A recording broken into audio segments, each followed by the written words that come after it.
کہ آپ خود دیکھ کر حیران رہ جائیں گے. آپ کو کبھی کسی چیز کی کمی نہیں رہے گی انشاءاللہ العزیز اس کے حکم سے.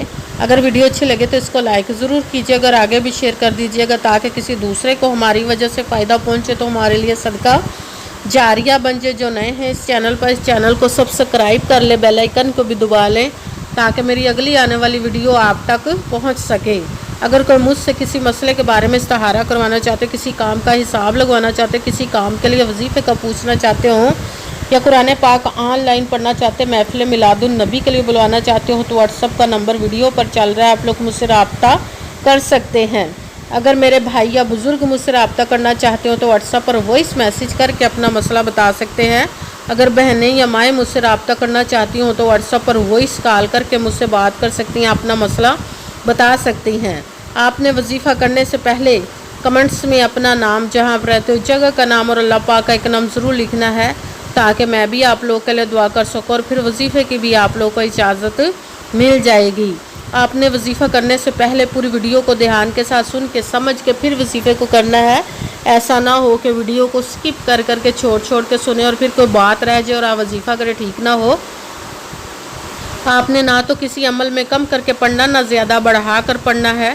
اگر کم یا زیادہ کر دیتے تو وہ ہمارا وظیفہ ٹھیک نہیں ہوتا، ہمیں کامیابی نہیں ملتی. اسی لیے آپ نے مکمل وظیفہ جس تعداد اور جس ترتیب کے ساتھ میں بتانے لگی اسی تعداد اور اسی ترتیب کے ساتھ آپ نے اس عمل کو پڑھنا ہے. آپ اس عمل کو آج کے دن کسی بھی وقت پر جگہ پر بیٹھ کر پڑھ سکتے، گھر میں، آفس، مدرسہ، یونیورسٹی، کالج، شاپ پہ، مگر جب پڑھنے لگے تو بالکل خاموشی، توجہ، سکون کے ساتھ پڑھنا. وظیفے کے درمیان نہ تو آپ نے کسی سے بات کرنی، نہ اٹھنا، نہ فون استعمال کرنا ہے. اگر ہم وظیفے کے درمیان کسی سے بات کر لیتے یا اٹھ جاتے تو وہ ہمارا وظیفہ ٹھیک نہیں ہوتا، ہمیں کامیابی نہیں ملتی. اسی لیے آپ نے مکمل وظیفہ پڑھنے کے بعد کسی سے بات کرنی، اٹھنا یا کہ فون استعمال کرنا ہے. آپ اس عمل کو آج کے دن کسی بھی وقت پڑھ سکتے، کسی بھی نماز کے ساتھ پڑھ سکتے ہیں، نماز کے علاوہ بھی پڑھ سکتے ہیں. اگر نماز کے ساتھ پڑھ رہے تو نماز مکمل پڑھنے کے بعد، دعا مانگنے کے بعد آپ نے اس عمل کو پڑھنا ہے. اگر نماز کے علاوہ پڑھ رہے تو باوضو ہو کر ایسی جگہ پر بیٹھ کر پڑھنا جب بالکل خاموشی، توجہ، سکون کے ساتھ آپ اس عمل کو پڑھ سکیں.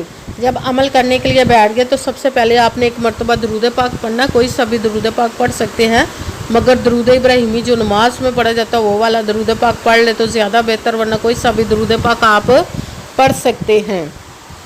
درود پاک پڑھنے کے بعد آپ نے ایک مرتبہ اعوذ باللہ من الشیطان الرجیم بسم اللہ الرحمن الرحیم پڑھ کر اپنے مقصد کی نیت کر لینی جس کے لیے آپ اس عمل کو پڑھنے لگے ہیں. پھر سب سے پہلے نمبر پر جو آپ نے وظیفہ پڑھنا وہ قرآن پاک کی اس صورت کا پڑھنا جو قرآن پاک کی سب سے چھوٹی، لاڈلی، ضدی صورت جس کو دولت کا پاورفل المجرب وظیفہ مانا جاتا ہے، سورہ کوثر کا عمل پڑھنا ہے.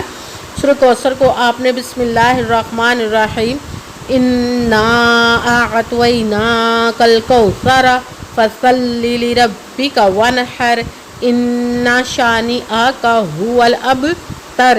بسم اللہ الرحمن الرحیم انا اعطیناک الکوثر فصلی لربک وانحر ان شانئک هو الابتر. سورہ کوثر کو آپ نے 11 دفعہ 11 ٹائم پڑھنا. کے ساتھ دوسرے نمبر پر جو وظیفہ پڑھنا ہے وہ ہے استغفر اللہ استغفر اللہ استغفر اللہ استغفر اللہ استغفر اللہ استغفر اللہ. اس کو آپ نے 41 مرتبہ 41 ٹائم پڑھنا. کے ساتھ تیسرے نمبر پر جو وظیفہ پڑھنا ہے وہ ہے یا ربنا یا ربنا یا ربنا یا ربنا یا ربنا یا ربنا یا ربنا. اس کو آپ نے 11 مرتبہ 11 ٹائم پڑھنا ہے. سب سے پہلے ایک مرتبہ درود پاک پڑھا، پھر ایک مرتبہ اعوذ باللہ من الشیطان الرجیم بسم اللہ الرحمن الرحیم پڑھ کر اپنے مقصد کی نیت کر لینی جس کے لیے آپ اس عمل کو پڑھنے لگے. پھر پہلے نمبر پر جو آپ نے وظیفہ پڑھنا وہ سورہ کوثر کا. سورہ کوثر کو آپ نے بسم اللہ الرحمن الرحیم انا اعطیناک الکوثر فصلی لربک وانحر ان شانئک هو الابتر. سورہ کوثر کو 11 مرتبہ 11 ٹائم پڑھنا. پھر دوسرے نمبر پر جو وظیفہ پڑھنا وہ ہے استغفر اللہ. اس کو آپ نے 41 مرتبہ 41 ٹائم پڑھنا، ساتھ تیسرے نمبر پر جو وظیفہ پڑھنا وہ ہے یا ربنا، اس کو آپ نے 11 مرتبہ 11 ٹائم پڑھنا، پھر وہی درود پاک پڑھنا جو درود پاک آپ نے وظیفہ شروع کرنے سے پہلے پڑھا تھا۔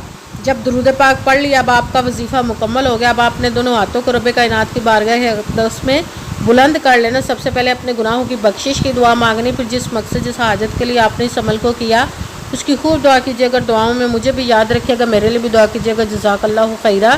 جس مقصد جس حاجت کے لیے آپ نے اس عمل کو کیا، رب کائنات اپنے حکم سے، اپنے پیارے محبوب کے صدقہ سے، اپنے کلام پاک اور اسم مبارک کے صدقے آپ کی تمام نیک اور جائز حاجات کو قبول و منظور عطا فرمائے انشاءاللہ العزیز اپنے حکم سے، آمین ثم آمین۔ السلام علیکم ورحمۃ اللہ وبرکاتہ۔